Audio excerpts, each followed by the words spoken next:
नमस्कार, प्रभात साक्षी पॉडकास्ट में आप सभी का स्वागत है।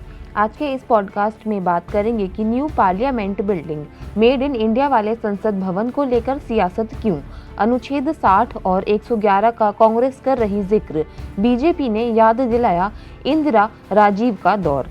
तो आइए सुनते हैं आज के इस पॉडकास्ट को। लेकिन उससे पहले अगर आपने हमारे चैनल को सब्सक्राइब नहीं किया है तो जरूर कर लें, ताकि आप रोज ऐसे ही इंटरेस्टिंग और जानकारीपूर्ण पॉडकास्ट सुन सकें। संसद भवन एक संस्थान जो एक राष्ट्र की संस्कृति और गौरव के सारांश के समान है। ये भव्य इमारत एक आजाद मुल्क के जन्म से लेकर उसकी उन्नति और प्रगति की साक्षी है। देश की संसद भवन एक ऐतिहासिक धरोहर है, लेकिन इसके दरवाजे, दीवार, हर मेहराब, हर मीनार के साथ गुलामी का इतिहास जुड़ा है। देश के नए संसद भवन का 28 मई को उद्घाटन होगा।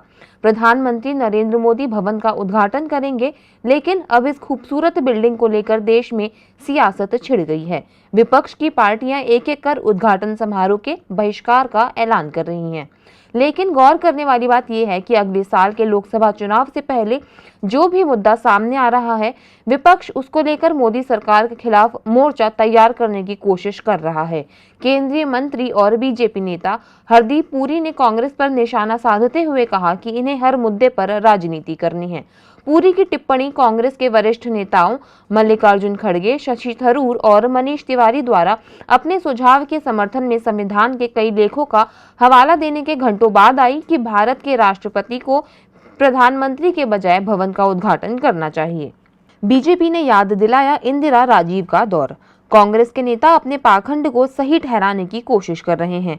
पुरी ने याद किया कि इंदिरा गांधी और राजीव गांधी प्रधानमंत्री थे जब उन्होंने 24 अक्टूबर 1975 को पार्लियामेंट एनेक्सी का उद्घाटन किया और 15 अगस्त 1987 को पार्लियामेंट लाइब्रेरी की आधारशिला रखी। हालांकि संसद एनेक्सी की आधारशिला भारत के तत्कालीन राष्ट्रपति द्वारा रखी गई थी।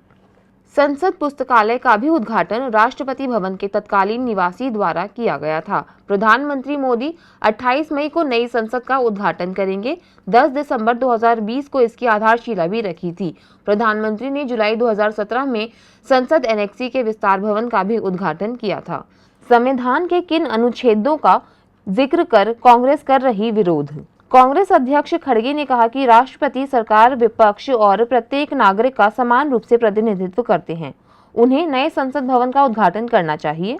थरूर ने खड़गे के साथ सहमति व्यक्त की और संविधान के अनुच्छेद 60 और अनुच्छेद 111 का उल्लेख किया, जिसमें कहा गया है कि राष्ट्रपति संसद का प्रमुख होता है। उन्होंने कहा कि यह काफी विचित्र था कि प्रधानमंत्री ने निर्माण शुरू होने पर भूमि पूजन समारोह और पूजा की, लेकिन संसद भवन का उद्घाटन न करना पूरी तरह से समझ से बाहर और यकीनन असंवैधानिक है। क्या कहता है पार्लियामेंट हाउस एस्टेट? मई 2014 में लोकसभा सचिवालय द्वारा प्रकाशित एक दस्तावेज पार्लियामेंट हाउस एस्टेट कहता है कि स्वतंत्रता के बाद जैसे जैसे संसद की गतिविधियां बढ़ी, संसद दलों, समूहों, पार्टियों, समूहों के लिए मीटिंग हॉल, समिति को समायोजित करने के लिए अधिक जगह की आवश्यकता थी। संसदीय समितियों के अध्यक्षों और दोनों सदनों के सचिवालयों के लिए कमरे और कार्यालय, इन मांगों को पूरा करने के लिए संसद भवन एनेक्सी का निर्माण किया गया था।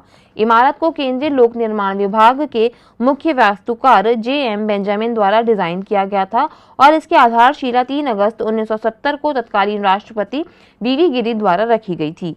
संसद भवन एनेक्सी का उद्घाटन 24 अक्टूबर 1975 को इंदिरा गांधी द्वारा किया गया था। संसद पुस्तकालय भवन दस्तावेज के अनुसार पुस्तकालय के लिए नींव का पत्थर 15 अगस्त 1987 को राजीव गांधी द्वारा रखा गया था। भूमि पूजन तत्कालीन लोकसभा अध्यक्ष शिवराज वी पाटिल द्वारा 17 अप्रैल 1994 को किया गया था। इसका उद्घाटन 7 मई 2002 को तत्कालीन राष्ट्रपति KR नारायणन द्वारा किया गया था। लोकसभा सचिवालय के दस्तावेज के अनुसार 60,460 वर्ग मीटर के क्षेत्र में फैला वातानुकूलित संसद पुस्तकालय सांसदों के लिए एक वाचनालय, एक सभागार, एक शोध और संदर्भ प्रभाग, एक कंप्यूटर केंद्र और एक दृश्य श्रव्य पुस्तकालय जैसी सुविधाएं प्रदान करता है। संविधान क्या कहता है? दोनों पक्षों के बीच तनातनी जारी है। ऐसे में आइए जानते हैं कि राष्ट्रपति की भूमिका के बारे में संविधान क्या कहता है। संविधान के अनुसार राष्ट्रपति की शक्तियां कार्यकारी, विधायी, न्यायपालिका, आपातकालीन और सैन्य शक्तियां प्रदान करती हैं। विधायी शक्तियों में संसद के दोनों सदन यानी लोकसभा यानी निचला सदन और राज्यसभा यानी उच्च सदन शामिल है।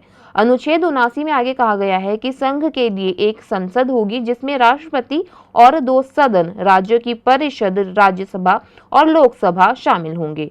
भारतीय संविधान का अनुच्छेद 74 एक निर्दिष्ट करता है कि राष्ट्रपति को सहायता और सलाह देने के लिए प्रधानमंत्री के साथ एक मंत्रिपरिषद होगी, बशर्ते कि राष्ट्रपति मंत्रिपरिषद से इस तरह की सलाह पर आमतौर पर या अन्यथा फिर से विचार करने के लिए कह सकते हैं। राष्ट्रपति इस तरह के पुनर्विचार के बाद दी गई सलाह के अनुसार कार्य करेंगे। आज के लिए इतना ही। अगले पॉडकास्ट में किसी और मुद्दे पर देंगे आपको विस्तृत जानकारी। तब तक के लिए जुड़े रहें प्रभा साक्षी के साथ।